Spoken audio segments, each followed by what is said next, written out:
13th of February. Right here.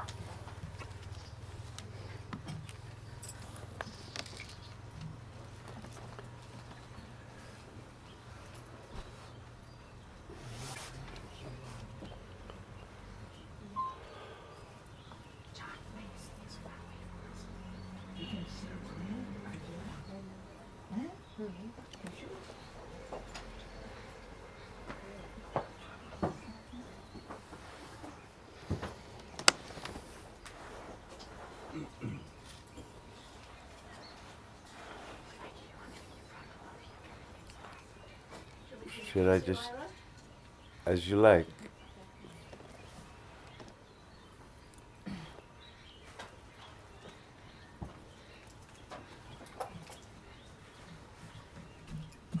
So welcome back everybody. Welcome visitors to the Shala. Make sure you come close, so if you want to come close, you're welcome. You don't have to be at the back, girls over there. Please come in. There's a wall space by the side if you want to have a wall. Bring your props, bring your playthings. There's a space here, Agnes. Closer the better. Closer the better. There's a space here, Agnes, if you want to come. Don't be shy.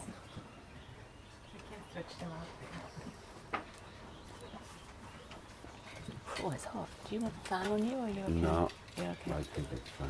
The fan's at the side, not above. Okay.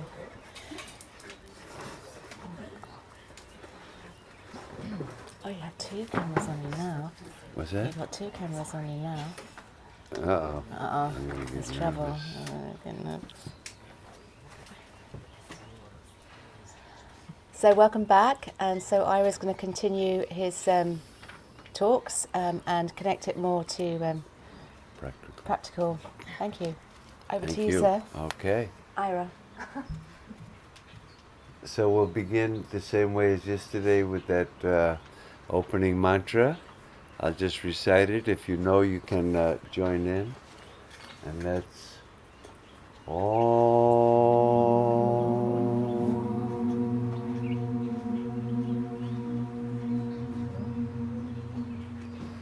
Sahana Vavatu Sahano Bhunaktu Sahaviryam Karavavahai Tejasvinavati Tamastu Mavitvishavahai. Om Shanti Shanti Shanti. Okay, so very briefly, I'm just going to, I talked about a lot of things yesterday, but the two fundamental things that I spoke about was that the Atman, the self in this teaching, is the witness inside everybody. That inside everybody there's a witness, and that witness turns out to be the absolute reality. Infinite bliss. It's hard to believe that that which is lighting up my thoughts is the only thing that truly exists. It never changes. It's all pervading. It's beyond time and space. Even though it's lighting up my thoughts, it's kind of like infinite space. And if you were to take a bunch of cups, in each cup you say, oh, there's space in this cup and space in this cup. But there's just one space in all the cups.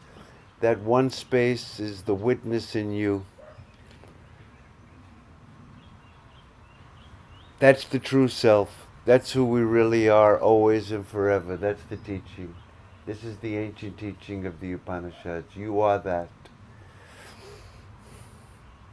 The second point that I tried to make was that even though that's the case, that it's a fact, it's not that you'll become that when you go to heaven or when something happens. It's an already fact. Nobody knows that fact. Not only doesn't anybody know that fact, everybody has a misconception about that fact. Even though I am that eternal witnessing consciousness which is beyond time, space, and causality, I am convinced that I am this. I've taken myself, the subject, to be the object. And I say, I am fat, I am tall, I am a man, I am a woman, I am happy, I am sad. All objects. I've mixed up myself with the not self. And this misconception is just a misconception. There's nothing more to it than that. You're always the witness. Suppose you were to say, I'm the witness. And then you have another thought. I'm not the witness. I believe in the witness. I don't believe in the witness. That consciousness in which all those thoughts are appearing in you, that's the witness. You can't negate it. You can't think it away. There's no experience when it's not there. And even when there's no experience, the reason you know there's no experience is because you're still there. That's the self. We mix them up. That mixing up is called avidya, ignorance.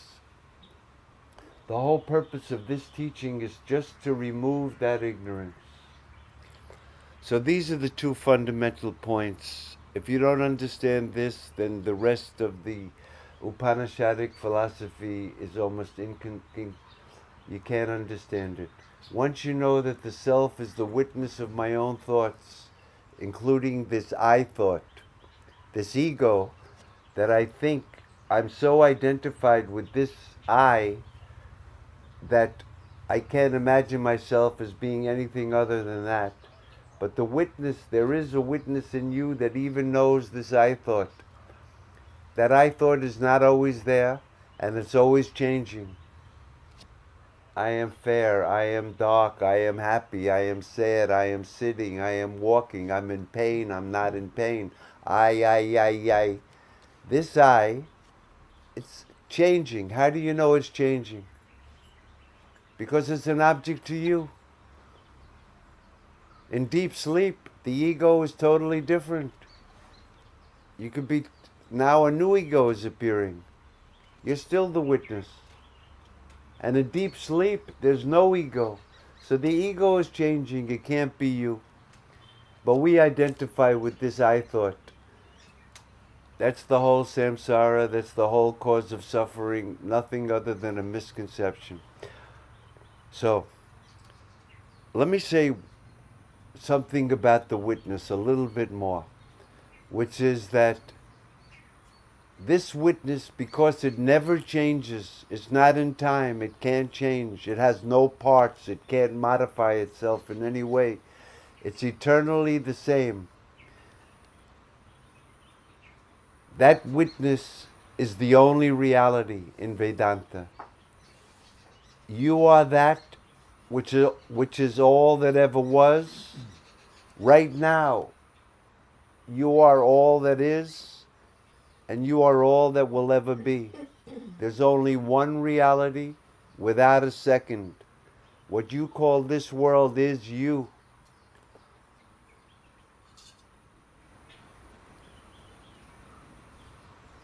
That one reality, ekam advityam, without a second, has another name in Sanskrit. You've probably heard of it.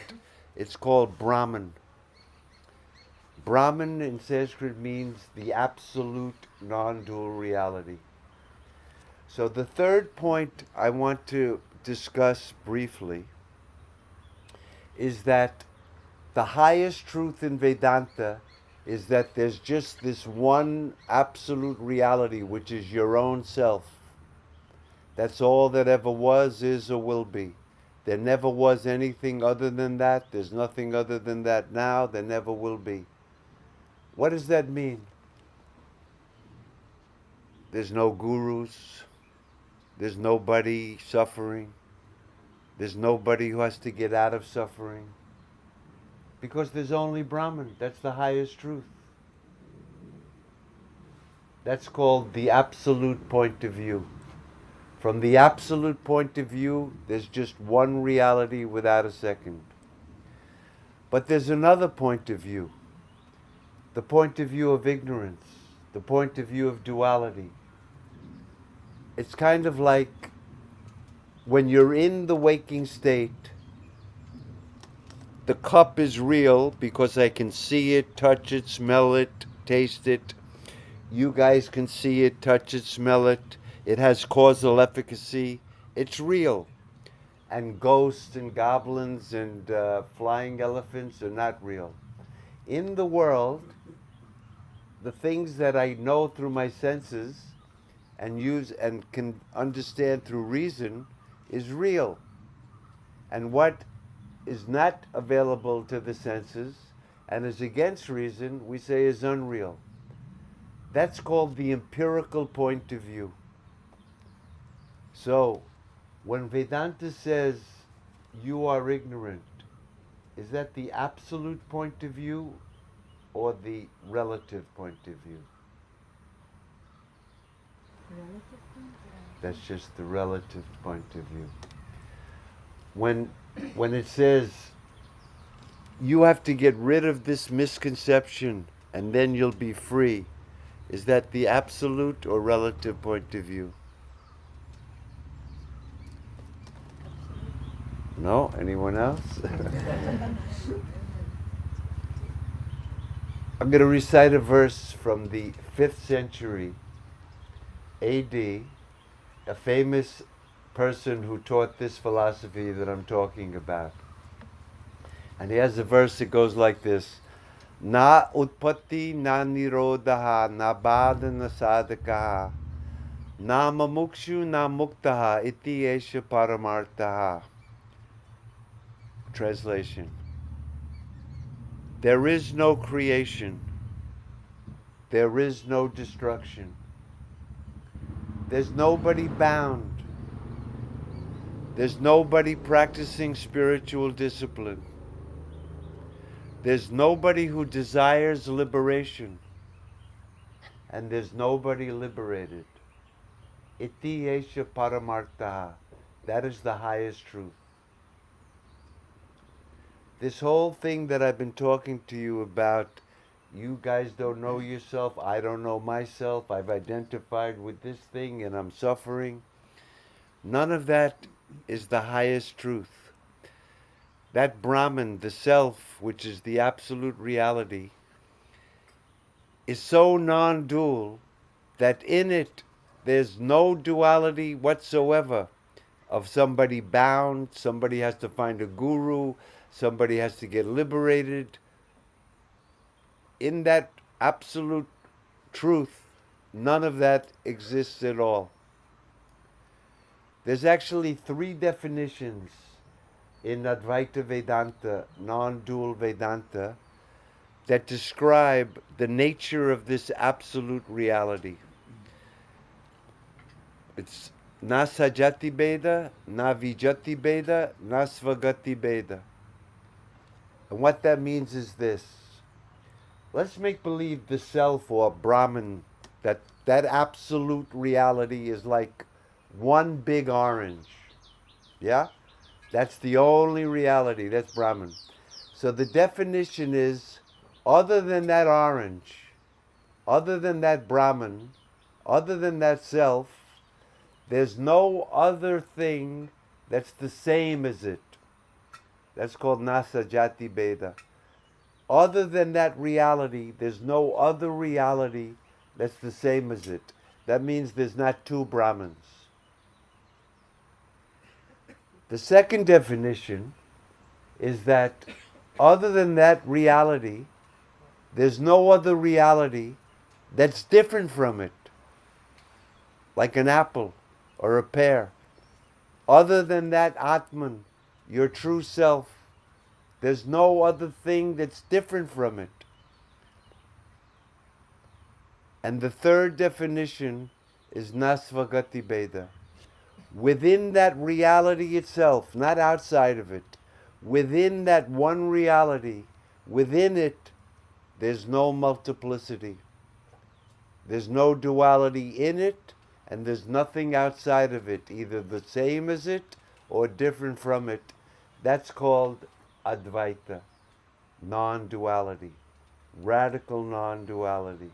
That's the self. That's the meaning of the non-dual self in Vedanta.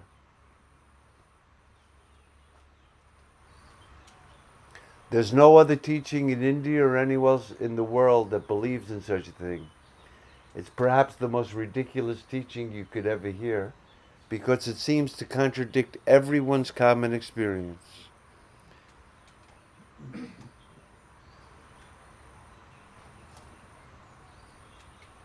And unless you study Vedanta, it has to appear to you as something not even to be taken seriously. There's no world. There's nobody suffering. Nobody who wants to put an end to their suffering. There was no Buddha, no Shankara, no gurus, no scriptures.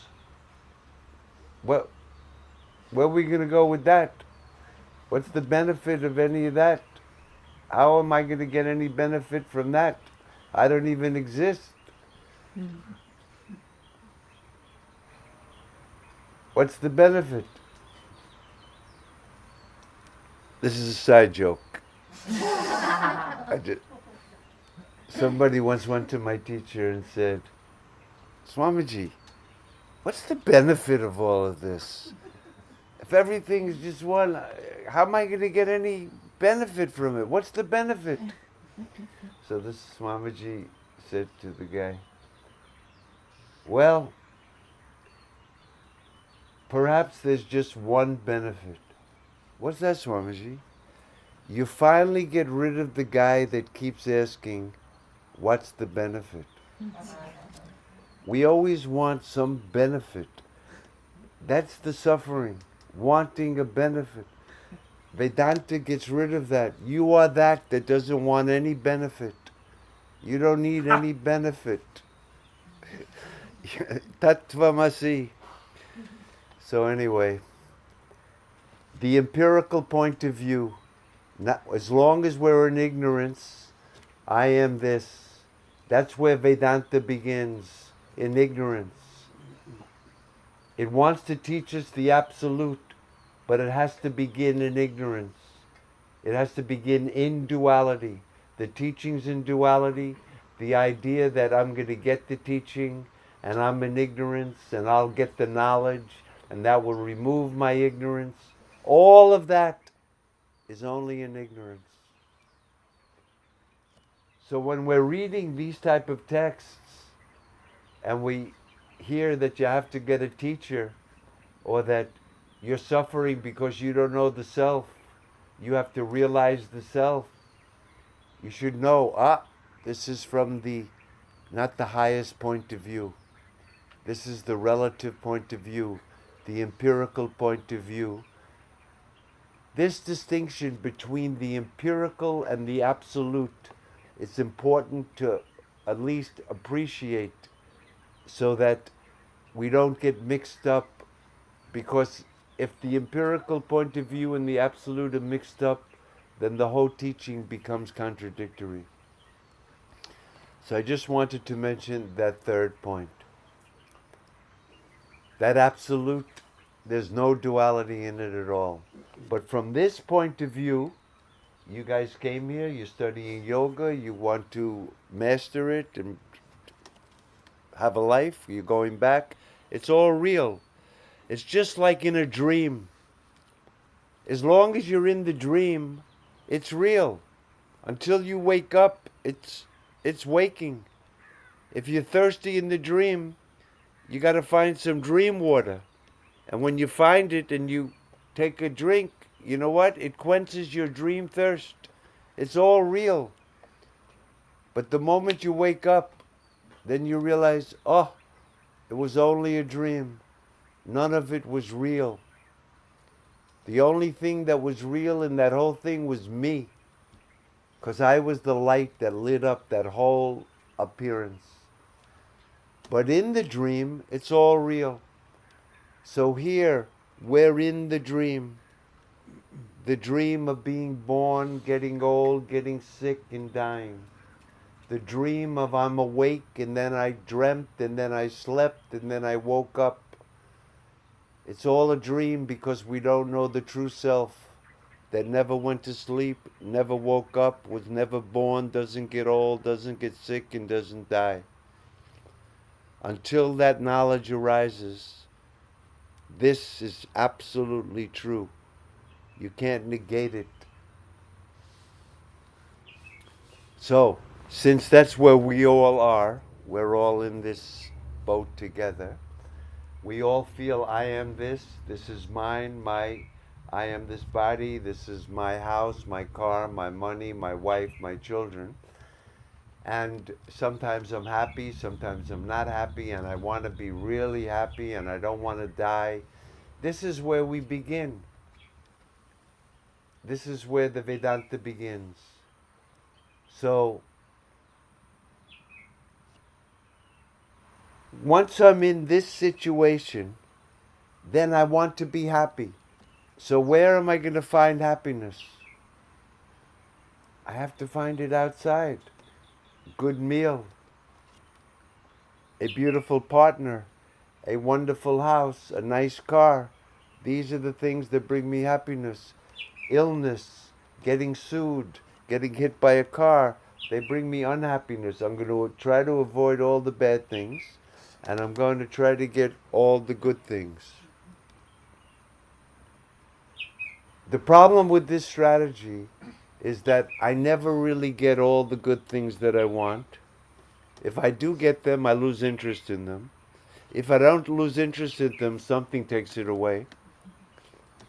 And all the things that I try to avoid, that lump that the doctor found on the x-ray, my loved one dying, going bankrupt, all the things I try to avoid, they're unavoidable. So, it's from that point of view. I want to be happy, I want to be free, and I don't want to die. So, from that point of view, we go to a teacher, all in duality. And the teacher says, you're only suffering because you don't know yourself. You've made a mistake. Examine your experience right here and now and see, are you really this body, mind, senses, and ego? Or are you Satchitananda, existence beyond time and space, consciousness free from all objects, and bliss, infinite bliss, not caused by anything? Check your experience, and that'll put an end to the misconception. How do I check my experience? The only way to do it, anybody remember that restaurant door I was talking about? Because the mind is out, looking for happiness, looking for freedom, looking for peace, that extrovert mind could never know this truth. So what's required is to take that mind and to introvert it. This is the practical approach. The whole problem's in the mind that's filled with desire to enjoy the outside things. Greed, hatred, jealousy, all of these defects that our minds are filled with, the mind has to become purified. That's the whole spiritual practice, really, is to purify the mind, to make it capable so that we can understand, I am that. As long as the mind is extrovert, in 1,000,000 years you can never know, I am that. Shivoham, Shivoham. Chitananda Rupa, Shivoham, Shivoham. I am that conscious bliss, I am Shiva, I am Shiva. As long as the mind is out. So the whole sadhana, the whole spiritual practice is to lose interest in these things, realizing that they can't possibly bring me what I really want. And the mind has to turn away from that and become introverted, at least for some time. This turning back of the mind is the spiritual journey, leaving all of the other stuff behind and turning away from it. This is the spiritual journey, the inner journey. Beating the path back to our inner self, that self which is the most in, the most pure, the most subtle. Our minds have to become in and pure and extremely subtle. A gross mind filled with desires and hopes and fears and greed can never know this truth. You can say Tattvamasi, Tattvamasi, Tattvamasi, and he says, let's get lunch. It means nothing. It's like singing to the deaf. Because that self is the most in, the most pure, the most subtle, our minds have to be made like the self. They have to become introvert. They have to become pure. What do I mean by pure? I don't mean by a pure mind, we shouldn't think any dirty thoughts or anything like that. It doesn't mean, when the mind is on the world, that's called an impure mind. Nothing more. It's the monkey mind. It's there. It's there. Krishna says, Ananta Shaka, infinitely branched. Once the mind is out, it's here and there, this like, this dislike, this hope, this fear, endless. That's called an impure mind. When the mind turns back to that witnessing consciousness that's in you, that thing never changes. So when the mind is riveted on that, when it turns to that, when it wants to join with that, that's called yoga. That's the meaning of yoga. That's the practical aspect of Advaita Vedanta, that our minds have to become purified. And once it's purified and introvert and subtle enough, when you hear the teaching, you are that. There is nothing is clear, nothing so near, nothing so obvious, because it's your own self. It's self-lit. It doesn't need anything to make it known.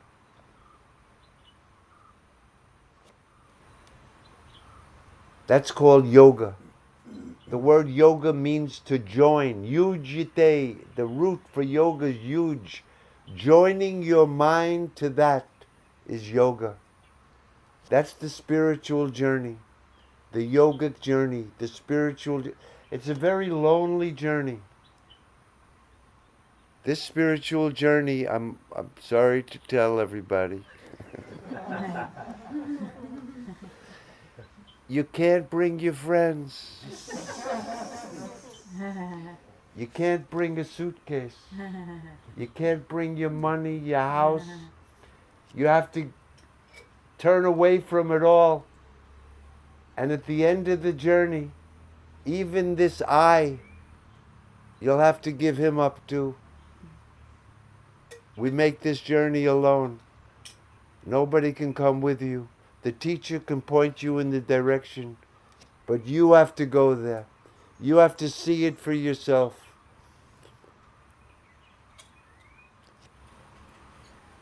So if yoga means joining to that, in a secondary sense, everything that helps us to join to that is also yoga, or a part of yoga. For example, eating sattvic foods. The word sattvic foods means pure foods. Everybody know about sattva, rajas, and tamas? No.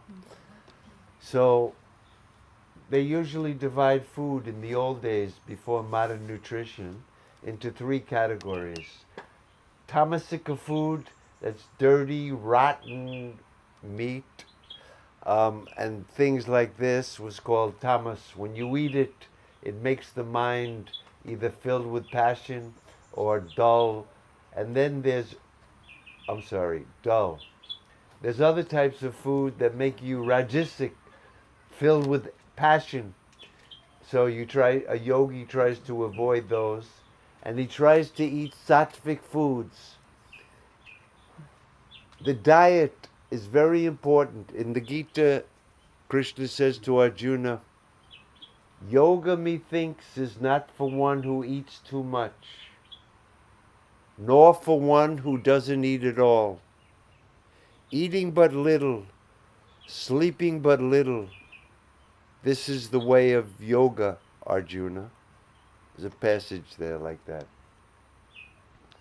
So our diet becomes important. In order to do yoga properly, to turn that mind in, this body that we're so identified with should not become a problem for us. We should keep the body healthy. This is where asana is a wonderful thing to keep the body. Because if your knee is hurting or your back is hurting, you know where the mind goes? It's not going to go to the witness. It'll go right to the knee. Right to, if you have a bellyache, don't talk to me about the witness. I got to get some medicine. So you got to keep the body healthy. The diet should be good. Sleep should be proper. The company that you hang out with should inspire this type of thing. And the people that are living a life that's taking them far away, we keep them at somewhat of a distance, because our company affects how our mind is. And then we get to some more practical things. In my ignorance, I take myself to be, I am this. The identification with this body is so thick. You can listen to 100 of these talks. I guarantee you, everybody gets up, you walk out of here, I'm the body. So nobody's getting liberated from this talk. So you're the body. So if you're the body, that means you're the doer. You do things. With my hands, I can do. With my legs, I can do. With my mouth, I can. Doing things is called karma. In Sanskrit, the Sanskrit word karma means action. We're all actors. Even though the self never acts, the self is the unchanging reality. But because I'm identified with this, I can't stop acting for a second. If somebody says, I'm going to stop all action, he won't be able to do it. What do you mean? I'm going to go to a cave. I'm going to stop everything. What are you going to do in the cave? Are you going to be thinking? Mm-hmm. Well, that's an action. How about, will you be breathing in the cave? Yeah, I'll be breathing. Well, that's an action. You can't stop acting. So we have to act, karma. How to make those actions. Oh, by the way, normally we do actions in a particular way in our ignorance. I do what I like to do, and I don't do what I don't like to do. I'm free. I do what I like, that's called raga, and I don't do what I don't like. That's called dvesha.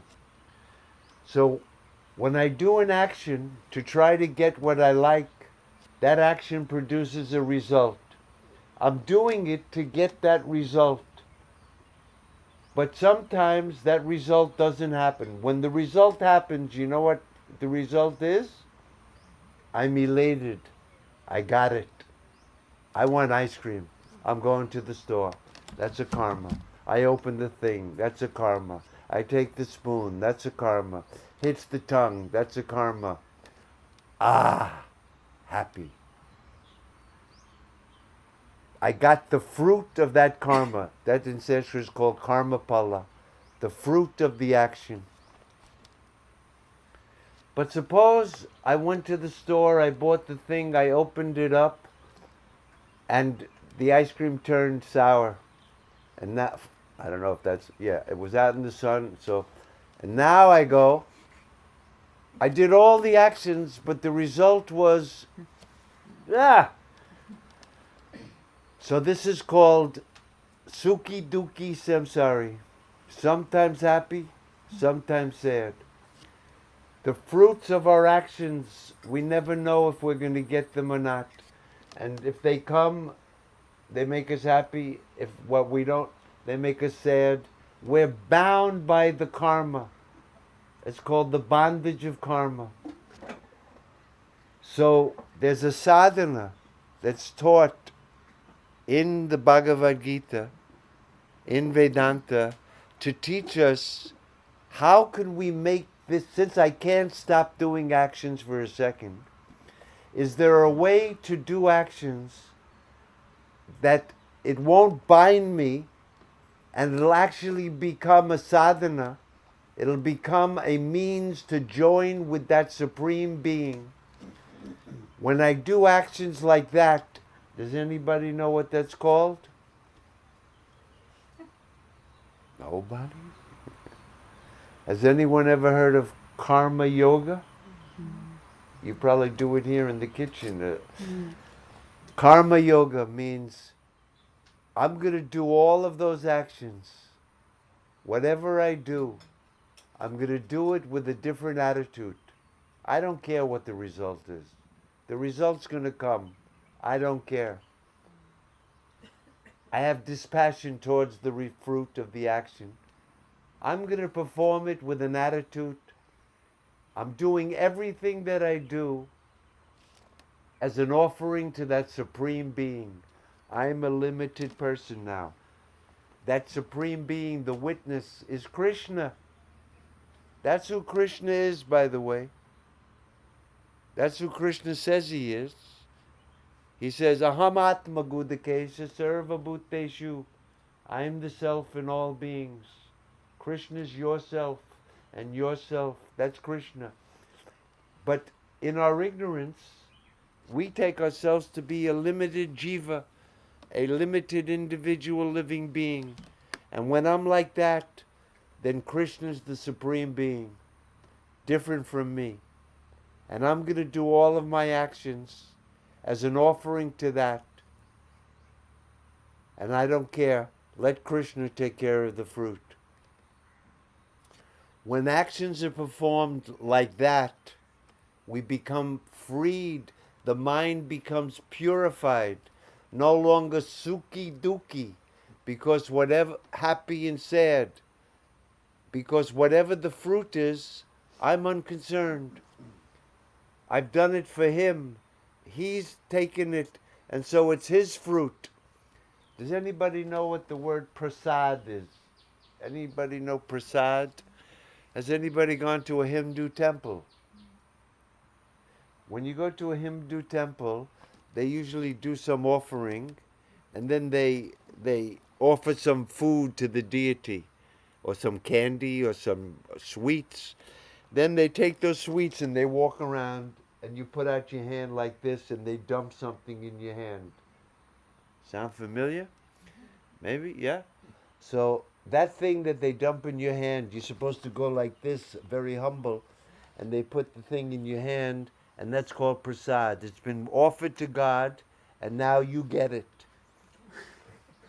And you're supposed to, without any question, because now it's coming, you drop it in. You never say to the guy who, I don't really, you got anything else over there? This is not my, no, any chocolate? No, because it's prasad. You're supposed to accept it as it's coming from him, and you're blessed by it. When all of the fruits of your actions are taken like it's coming from him, he knows best. Even the bad things, somehow there must be some good thing in it. I'll take it as his prasad. I do the action for him, And whatever that fruit is, also, everything comes from him. He's the one from which the whole universe comes, from which all the laws of nature have come. So everything that's coming according to the laws of nature ultimately come from him. That attitude is called karma yoga. You've now yoked the actions to that. What's dhyana yoga? If you could set apart a period of time in your life and sit quietly in some place, and for a short period, instead of letting the mind run wild, you take it and you, with great effort, you try to pull it in and turn it towards that. That's called meditation. But that type of meditation is called dhyana. See, I can meditate on a beautiful girl all day. I can meditate on money. That's meditation. But when the meditation is joined to that thing, then it's called yoga. Karma, joined to that, is karma yoga. When meditation is joined to that, it becomes dhyana yoga. And perhaps the greatest and the hardest and the most sublime and the culmination of all sadhana is what's called bhakti yoga. Bhakti yoga. What does the word bhakti mean? Devotion. Devotion, yeah. But I'm devoted to my children. Is that bhakti? I'm devoted to my wife. Is that bhakti?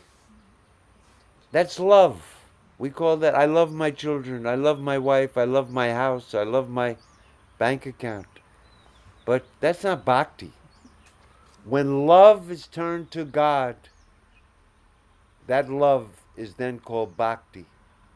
When you join the love to that inner witness, that Krishna, that Shiva, that Vishnu, all those words is nothing but the witness.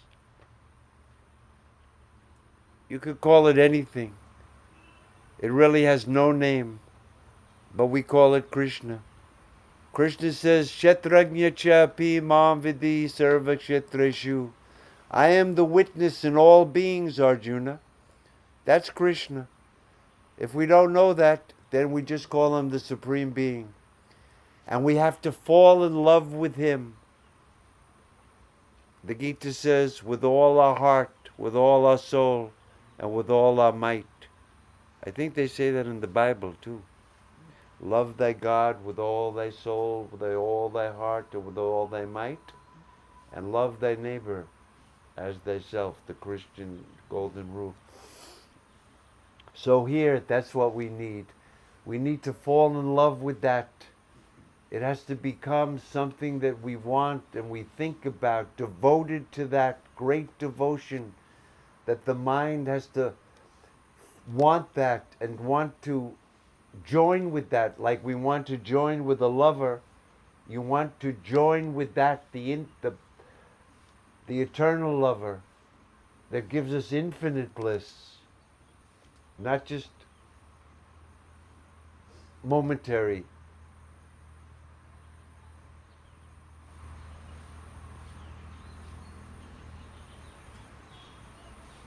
If you can develop that feeling, I want to talk about God, I want to read about God, I want to know God, I want to join with God, I want to become one with God. That's bhakti. That's called bhakti yoga. It's not easy, of course, because we love so many other things and the mind is out. But a bhakta, Krishna says in the Gita, Bhaktya eva mam abhijanati. By bhakti alone, you come to know me. this is not just an academic thing or an intellectual pursuit where you take an exam. If anybody's recorded this thing, they can study it, and then if I give a test, everybody can get 100 on it, theoretically. What good is it? It's only by bhakti that you'll come to know him in truth. Krishna says, Mat Bhakta Buddhi Yogam Dadami. I give my devotee the capacity, Buddhi Yogam, the yoga of discrimination. I give him the capacity. It's me, Paramatma, the Supreme Self. I give my devotee. He gets my grace.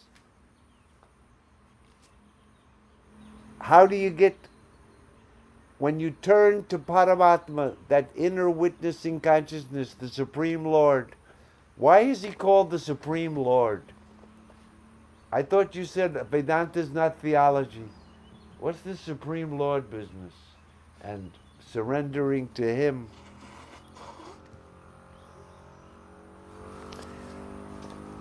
I'm going to stop for 1 second. Cut. I want a raise of hands. Who here, I've been trying to talk about the witness, right? The inner. Who thinks that they have any idea what I'm talking about? By a raise of hands. 1, 2, 3. Yeah. No. Yeah. Okay, so that's fantastic.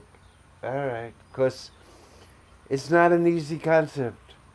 And it's hard to point this out to people, because if I had to point it out like that, then everyone could. But the witness you can't see. So you can't even think of it. But it's lighting up every thought. Okay. So that witness, let's look at it from your own point of view. Take your stand in the own witness and see that witness, everything arises, everything comes out of that witness. He's the creator of everything. He's the source of everything. It's the witness in which everything appears. You can see that, yes? That's called Brahma, the creator of the universe. When something appears, does the consciousness pervade that thing? It fully pervades it. It's lighting it up. And that means it's Vishnu. It's the all-pervading. Wherever you go, is there any place that witness is not? If I go to the Himalayas, is that witness going to be there? When I get under the covers at night and I put the head on, is the witness there? When I get back to England, is the witness going to be there? He's omnipresent. The whole universe arises in him. He's omnipotent. And that witness is the knower of everything. He's omniscient. Isn't that the definition of God? All-powerful, all-knowing, all-pervading. So when you're this individual, that witness in you is called God. When you know that witness is the only reality, then he's not God. But in relation to me, that's God. And I have to do my works as an offering to that Supreme Being. I have to meditate, dhyana yoga, and I have to fall in love with that, become consumed with that. It's like when you fall in love with a lover and you have to go to work. You're at work doing whatever you do, but the back of your mind, what is she doing? I wonder where she is. I can't wait till I get out of work. I'm going home. I'm going to see her. We'll have dinner together. this business. Whatever you're doing in the back, this is constantly, the main thing is that's what my supreme love, because the self is the most lovable. Everything is lovable for the sake of the self, but nothing is more lovable than my own self.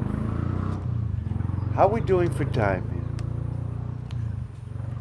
here? Good. I'm going to tell you a story. It'll kind of make it a little easier. Quick story. And this is the story from the Upanishads. Ancient story. There was a time in India when the kings were interested in this subject matter, the knowledge of the self, or the knowledge of Brahman. And the one king, his name was Janaka, and he wanted to know, who's the wisest man in my whole kingdom? He says, I know how to find out. I'm going to make a debate. And I'm going to offer the winner of the debate 1,000 cows. And on each horn of those cows, there's going to be 5 kilos of gold. That means 10 kilos, 20 pounds. American, you guys know kilos, so that's good enough. 10 kilos of gold, 1,000 cows, yeah? It's a big prize. He sent out his minions all over India to put up the poster. Big debate, 1,000 cows, who's ever the wisest guy, he's going to get it. And everybody came. That's the scholars, the idiots, monks, yogis, they all showed up for the debate. There's a big crowd at the palace. So the king said, here's what we're going to do. We're going to divide up into groups, and we're going to have a thing called the process of elimination. So one group, if you win your group and that guy wins that group, then you guys debate. And they finally got down to the last 3 or 4 debaters. I don't have to go into the details of the debate, but one guy won the debate, of course. And his name was Yajnavalkya. So the king went up to Yajnavalkya and says, Yajnavalkya, you are the wisest man in my kingdom. You've defeated all challenges. You are the best of the knowers of Brahman. I'm presenting you with the 1,000 cows, with the 10 kilos on each one. Thank you so much for sharing your wisdom here in my palace. So Yajnavalkya looks at the king and says, Janaka, I certainly thank you for this, and I came here to win this prize. But you know, during the debate, I've decided, for me, I'm getting old now. I have no use for this business. I'm going off into the forest. Can I give my cows away? Janaka says, they're your cows. Do what you want. So it turns out Yajnavalkya had 2 wives.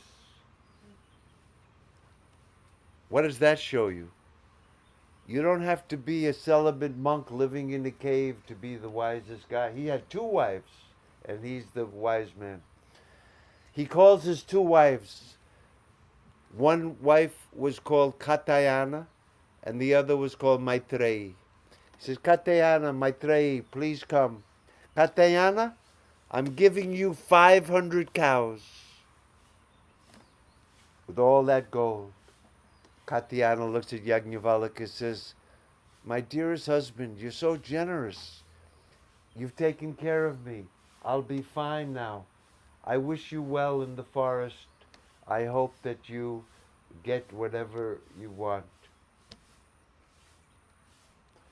Fine. He turns to his other wife, Maitreyi. He says, Maitreyi, I'm giving you 500 cows with all that gold. Maitreyi looks at him and says, Yajnavalkya, before I accept these 500 cows, I want to ask you one question. What's that, Maitreyi? If I take these 500 cows with all that gold, will I become immortal? So Yajnavalkya turns to him and says, Maitreyi, you'll have a beautiful house. You're going to have servants. You'll eat what you want. You'll have the most comfortable life. Yajnavalkya, I asked you a question. What's that? Will I become immortal? Maitreyi, I'm sorry to tell you that even with those cows, you won't become immortal. So Maitreyi looks at him, says, then keep your cows. I want immortality. And Yajnavalkya looked at her and said, Maitreyi, you were always dear to me, but today you're dearer to me than ever before. Come, sit by me. I will give you immortality. So he begins the teaching. And he says, in the very beginning, he says, to bring out the point, he says, Maitreyi, the wife is dear, not for the sake of the self, but because it's my wife. The husband is dear, not for the sake of the husband, because it's my husband. The children are dear, not for the sake of the children, but because they're my children. The money is dear, not for the sake of the money, it's because it's my money. Everything is dear for the sake of the self. The self is the most beloved.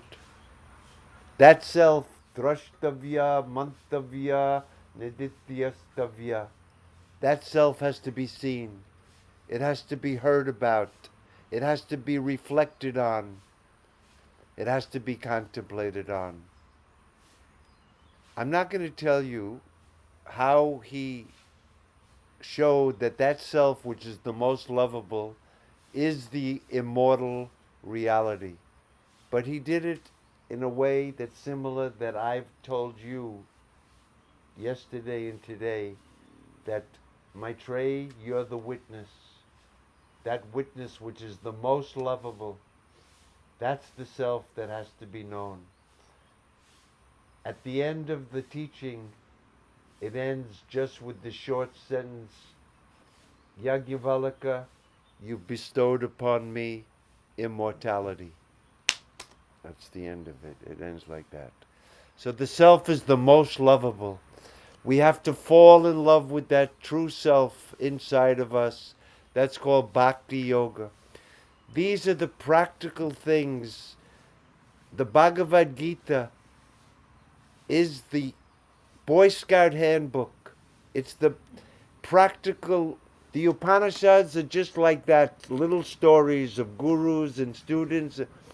But if you want to know the practical life, what we have to do, then the Bhagavad Gita is the best Advaita text from a practical point of view. It teaches us karma yoga, it teaches us bhakti yoga, and it teaches us dhyana yoga. The three yogas that in the end culminate in that we can understand the teaching of the Upanishad, I am that. That's the practical aspect. Doing asanas is merely just one small part of it. It's an important part because you have to keep the body healthy. But we shouldn't think that that's the whole of yoga, because the true deeper meaning of yoga is to join with that witness and become one with it. Anything that helps us with that is called yoga in a secondary sense. And I think that's sufficient for today. I'm going to leave 5 minutes for questions. So if anyone has any questions from yesterday's talk or today's talk, we can discuss it. Yes. I have a question. Why duality exists? Even if it's not real, why is it there? What's not the benefit, but the purpose of it? Why does it... Did everyone hear the question? No. If there's just one reality without a second, then why does duality even exist?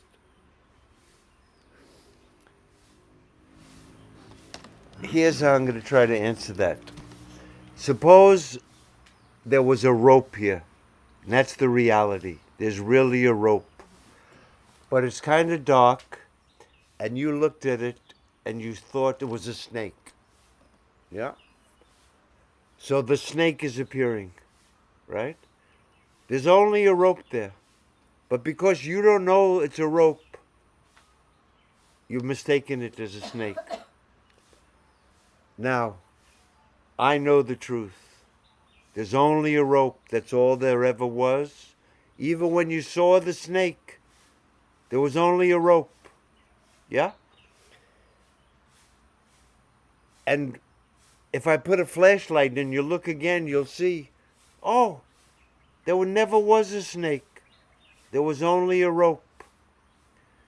The reason the duality is appearing is because you don't know the truth. Just like the reason the snake is appearing is because you don't know the truth. If you knew the truth, duality would not appear. It's because the unknown self is said to be the cause of duality.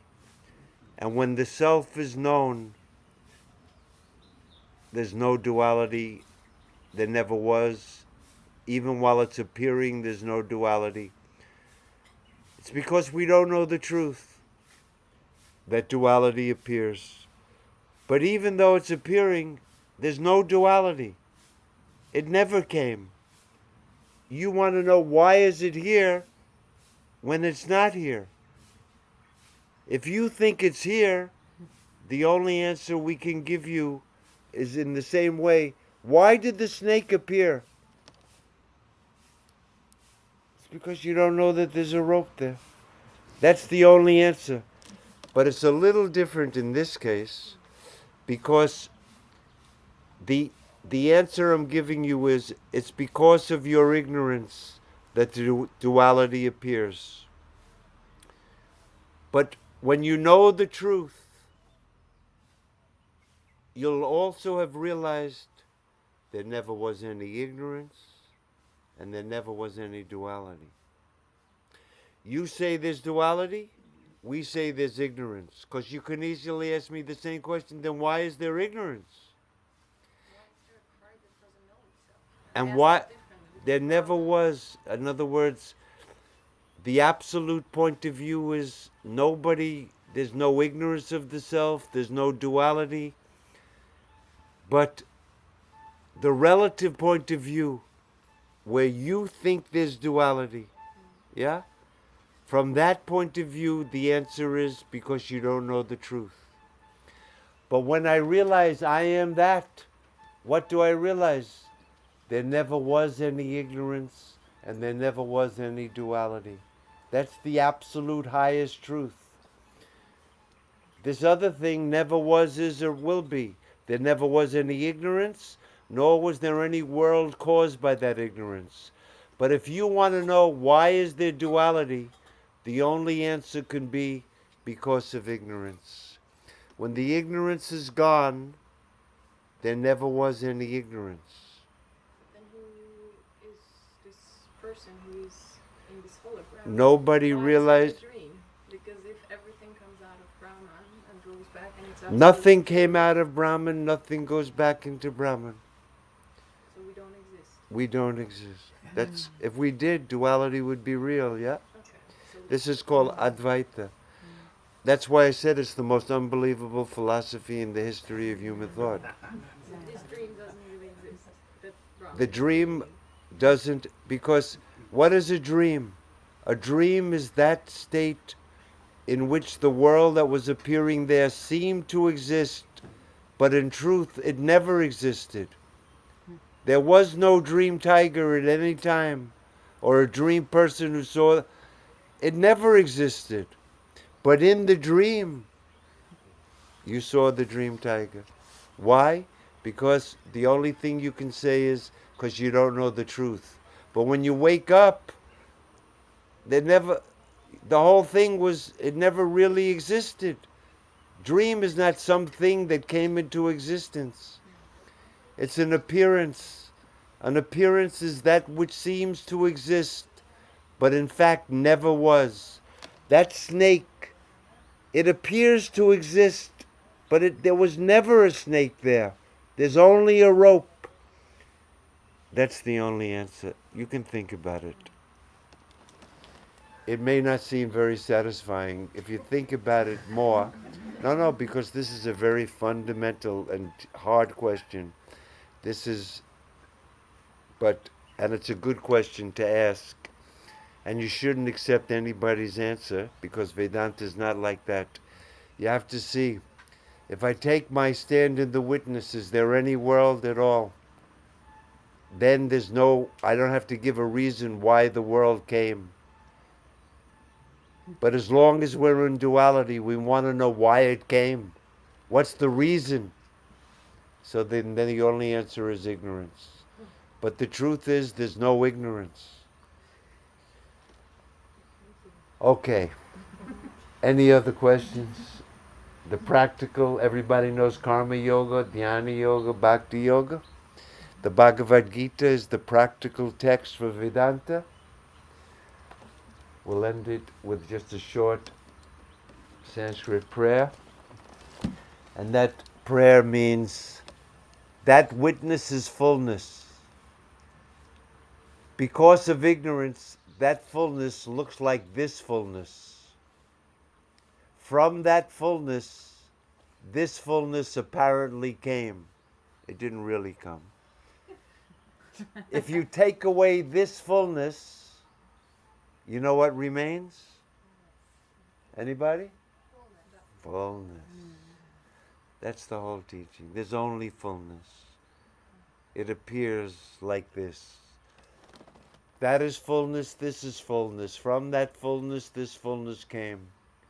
Take this fullness away, fullness alone remains. It's an ancient Sanskrit mantra. And we'll recite it. If anybody knows it, you can join me. Om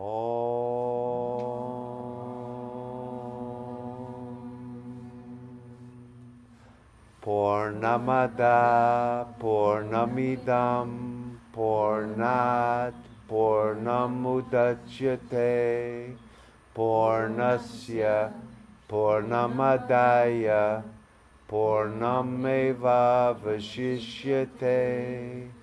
Om Shanti Shanti Shanti.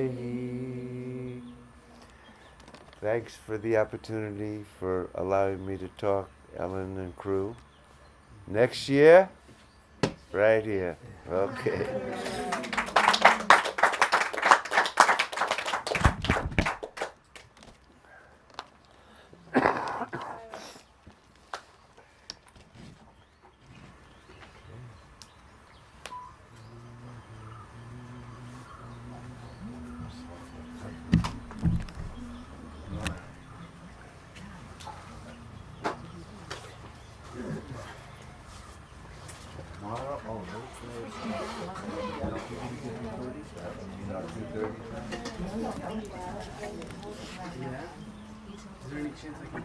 Day 2 of IRA Talks. This was the 13th.